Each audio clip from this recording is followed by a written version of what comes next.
Hey everybody, it's Paul from Alexandria Knife Sharpening. So, it is December 27th, and for me, this was the first, like, back to normal day since October. So, for me, my really busy season for knife sharpening starts right after Halloween. And when Halloween ends, I am pretty much crazy busy in my shop.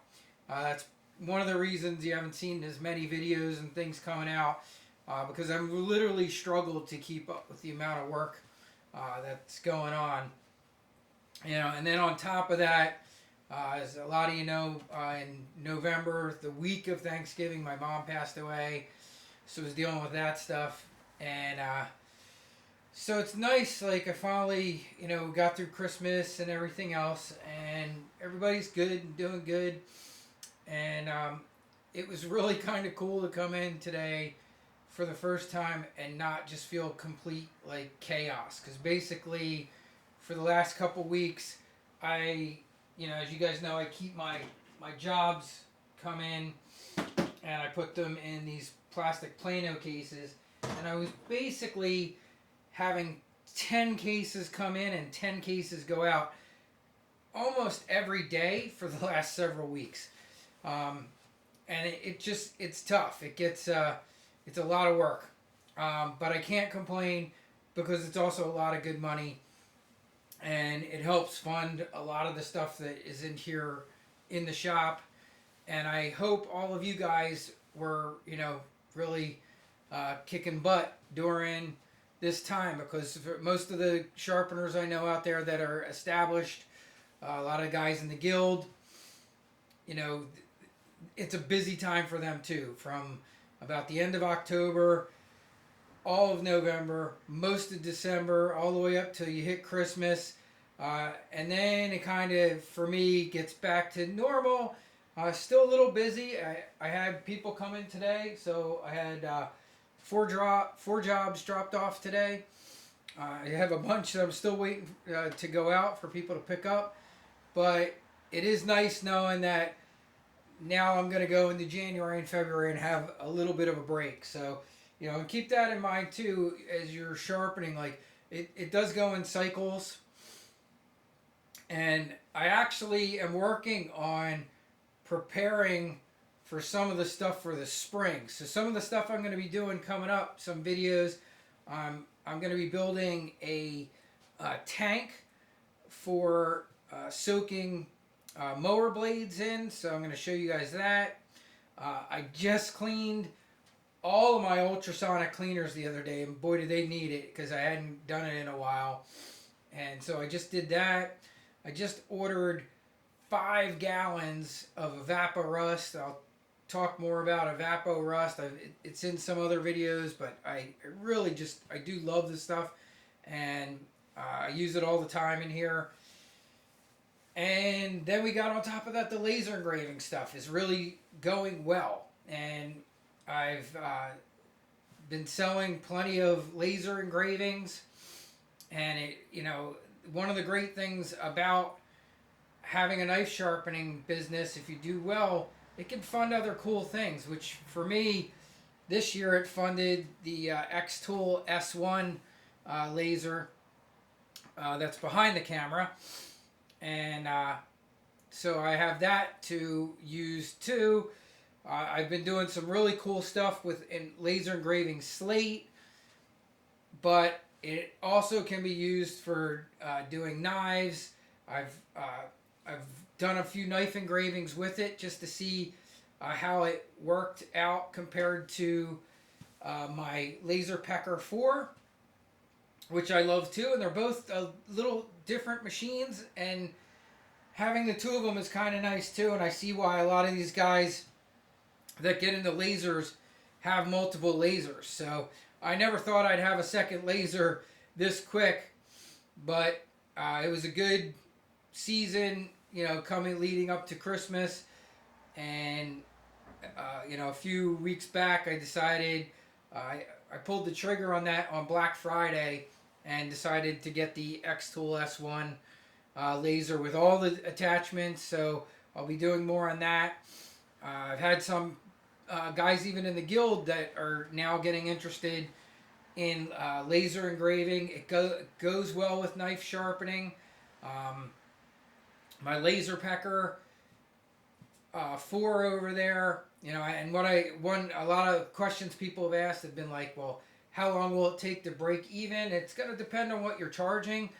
So I charge $20 for uh, the engraving and like design, and then if they do additional pieces, I discount it. So if someone's getting like 5 knives engraved with their name, it's the initial one piece is uh, $20, and then I charge an additional $5 for all the other additional items if it's the same name, because it's pretty easy to, as long as they're not changing designs. Now, if they change designs, I'm still gonna give them a break, but I haven't really run into that. Mostly, it's been most people come in and want the same thing on each knife.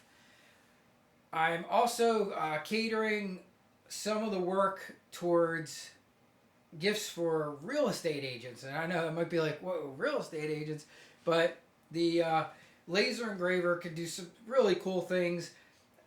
Recently, my wife and I went out for our anniversary, and I saw these really cool slate charcuterie boards that were done in a laser, and I did some on my laser pecker 4, some smaller ones that can't do really big ones. But what's really cool is the S1 can do big pieces of slate. So I did some of those. I did one for my brother for Christmas, and I'm gonna show you one of the videos I'm gonna do is how I did. So the one thing I saw, I was out in Fredericksburg, Virginia, in a shop, and the lady who does like custom gifts in this shop had a laser, and she was telling me, one of the biggest sellers were these laser engraved maps on slate. The local real estate agents give them as housewarming gifts and have the person's house put on there, and that's what I did for my brother, because he bought a new house not that long ago, only about a year and a half ago. He moved into his new house, and so I made him a nice big like charcuterie board with a laser engraved map with his house on there, and that was fun, and that was pretty cool to do. And what was really cool was she told me they sell them for $80, and they get it no problem. These were small ones, so a big one, I'm sure, no problem. You could probably get $125 or more. I think most of your real estate agents in this area for housewarming gifts probably keep it somewhere between $100 and $150 for a gift. So I'm going to be focused on doing some of that stuff with the laser engraver. I'm going to do some custom cutting boards and things like that. And then also still working into the knife sharpening as much as possible. This laser cuts, so I might start looking into cutting wood, possibly for handles and things like that. So we'll see how all that works out. But so far it's been great. I just picked up a new, another Mora knife, and I'm going to engrave this one. This one's pretty cool. It's a little wider than you see. This one was made for outdoor utility workers, and it's designed to not get really cold in the handle, and just love these things. And I'm going to engrave this, and for myself, that's for me. I did add the fire suppression. In fact, I'll turn the camera around and just keep talking. I did add the fire suppression system to the laser. I'll show the installation of that. So the front of the shop is pretty much the lasering section. This is the fire suppression system. So if this thing gets a fire inside of it, because it is a cutting laser, if you're cutting wood, fires can happen. Even though it's designed to shut down, it's got little sensors in the back and some in the front. The nice thing, if you add the fire suppression system, this has carbon dioxide, I think it is, canisters to suck the oxygen out and put the fire out. There's 4 of them in here, and it'll either do it automatically, or if you see it, I can hit this button and it's supposed to put the fire out. Now, I have not tested it because I don't know yet from Xtool. I haven't seen the canisters for sale yet, so I don't want to even mess with it because I want to see how expensive they are before I'd even test it. But I would like to test that at some point. Over here on the right hand side is my laser pecker. I think I showed this in another video. This is a slightly different style laser. This one's super easy and awesome to use, and I love it. I did add this much bigger enclosure recently, and I'm waiting on one part for my vacuum exhaust system for the lasers. And let me just turn this here, kind of point the camera down a little. So you'll see the tubes down there, and what I want to do is I'm going to be adding just a junction right here. So right now I have to unplug this and plug it into this one to use that one, but there are times I'm using both, so I want to be able to exhaust the fumes from both of these at the same time. So I did order a piece, a Y junction for the 4-inch, or is that 3-inch? No, that's 4-inch, for the 4-inch PVC for the exhaust fan there. And I'll show that. I actually got to do some axes today, which was pretty cool. I redesigned my 2x42 area. So if you guys remember from any videos in the past, it was a lot further over in the corner. That was pretty annoying because it was really hard for me to get to. And when I was doing larger items, as you can see over here, I have some axes. I was doing a hatchet, and I had a couple big axes I redid for someone. I linseed oiled the handles, sanded these down, and resharpened this. But now I have a lot of room to work over here. And the other thing I wanted to do was I wanted this to be more accessible so that I could use the Scotch-Brite belt on here, so that I could use that in combination with my 1x30s when I'm working on knives. If something really needs some cleaning up and I want to hit a Scotch-Brite belt, I can come over here and hit the Scotch-Brite belt real quick and then go right back to the 1x30s and not have to disassemble one of my 1x30s for that. So another thing I recently tested that worked out great, and this is just something to keep in mind. So I have shown before in other videos that on my 1x30s, usually what I do is have a 120 grit, 600, and 1000. But what I was recently doing, and this is not a bad idea just for any of you guys out there sharpening too. What I started doing was doing my 120 grit here for my reprofiling work and getting chips out and any kind of fixes I had to do. And then I would jump to this machine. I'd do my 600 or 800 grit Trizac and my 1200 grit Trizac. So it's the what is it, the A30, right? And the A16 or A6. Or no, yeah, no, I had that right. A30 and A16. So A16 is a 1200 grit. Your A30s, you're like 800, between 600 and 800 grit. So I would do those on the same thing. Now, the nice thing about that is now I know the angles. Like if you're using 3 different machines, you have to really make sure your angles are really set perfectly. But by doing my 120 grit, all my sharpening on the same exact angle guide, everything there's perfect. And then what I was doing was I was actually stropping on the last machine, and that was really giving me, fantastic results, and it was quick. And the other thing that was great about that was having this last machine set up for stropping. I can also quickly change it, and I've shown that video before. If you haven't seen it, I have a video on how I like to do serrated knives with trimmed down Trizac belts.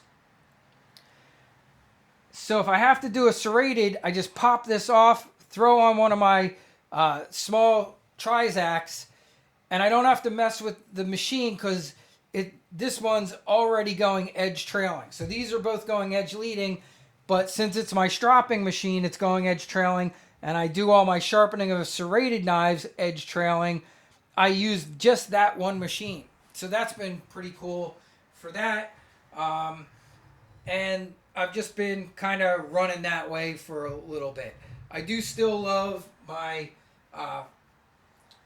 round leather flap wheel on the variable speed grinder. And there were times even after touching this, I would go over and I put a high grit diamond abrasive on there. So I did one diamond abrasive on this and then a higher grit one on that. And that was kind of how I finished up there. So that was kind of cool. And that's been what I've been testing. And I can tell you it's really effective. So keep that in mind. Even if you just have two machines, you could do your 120 and then do all your sharpening on one of however many grit progressions you're going to do on your Trizac belts. And then if you had to, you could change this out and quickly. That's one nice thing about the Toolker. It's easy to change directions real quick. Most of the 1x30s too, it's usually pretty easy depending on the model that you got. My one here on the end, I never like to change the directions on because it's a pain. This particular one, you have to go into the menu, where the other ones, it's just a button I hold down and a little LED comes on and I know it's going the other direction. But that's it for now. So that's kind of the current state of things in the shop. It's nice. So starting out tomorrow, I have 2 jobs to do, which is great. I could really use the break. But it's also going to give me a chance to do some more video stuff. If you guys have things you want to see, leave it in the comments. If there's a video that you would like me to do, someone asked if I would show doing higher end EDC knives on 1x30s, and I can do that. But I'm just going to tell you that in my shop, I normally do, and let me just show you this setup real quick too, just so you can see the current state of things here. I normally do my high-end EDC stuff and Japanese knives on my Tormek setup. And I've shown this before. I have it on sliders, so I kind of slide it around the room wherever I need it.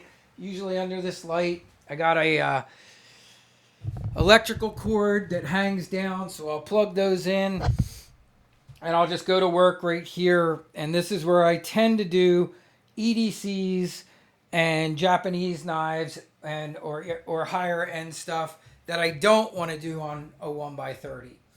Now, that doesn't mean you can't do high end EDCs on a 1x30. You absolutely can. So I will show that. It's really no different than sharpening any other knife. You just got to be really careful and be mindful of your bevels and everything else. But for me, my preferred method is to do it on the Tormek. I just find the Tormek is just really great for that stuff, and I've talked about that before in other Tormek videos that I've done. That when it's an expensive knife and I don't want to risk messing it up, that's what I use. That's my choice. I'm sure other people out there do it differently, and there's probably plenty of guys out there that do them on 1x30s. I tend to keep my 1x30s for mostly like Henckels and Wüsthof and a lot of normal kitchen cutlery and steak knives and just the normal day-to-day stuff that comes in the shop. But if it's, if we're talking a Shun or a Miyabi or, a super steel Benchmade that's $300-$400 or something like that, I do those on my Tormek.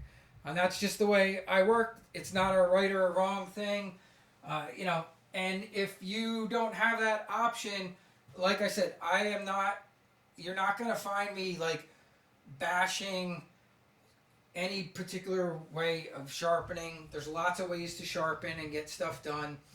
If you do everything on a 1x30 like some people do, that's fine. Some do it on 2x42s. You know, I like to use multiple machines and systems in my shop, and that's just what I do. So that's it for now. I just wanted to say, you know, Merry Christmas and Happy New Year to everybody from the shop. And I will look forward to any comments and things that you guys want to see. So like I said, if there's a video or something you want me to focus on or talk about, put it in the description, and I'll try and work that into the ideas of things that I have coming up. I have one actually I'm going to do, I think I'll try and get it out tomorrow. There's one that keeps coming into my mind that I keep meaning to do.